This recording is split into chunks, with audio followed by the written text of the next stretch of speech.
In this video, you'll learn about the open keyword in Kotlin and how it makes classes inheritable. Understanding this concept is essential for working with inheritance in Kotlin's object-oriented programming model. One of Kotlin's unique design decisions is that all classes are final by default. This means that unless you explicitly specify otherwise, you cannot inherit from a class. This is different from languages like Java, where classes are inheritable by default. Let's see what happens when you try to inherit from a regular class. Here, the animal class is defined without any special keywords. When you attempt to create a dog class that inherits from animal using the colon syntax, the compiler throws an error.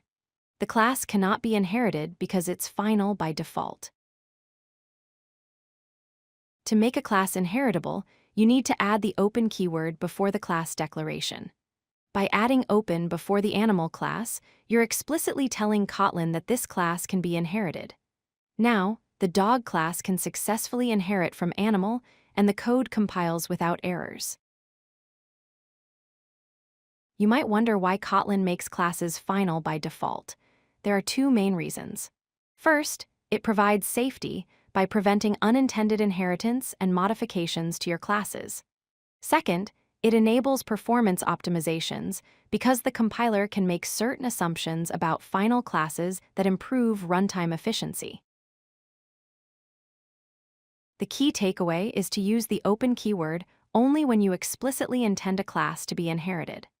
This follows Kotlin's principle of explicit intent, which means you must be clear and deliberate about your design decisions.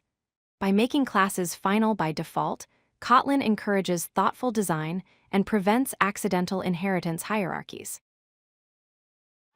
If you like this video, hit that like button and don't forget to subscribe. Visit codelucky.com for more such useful content.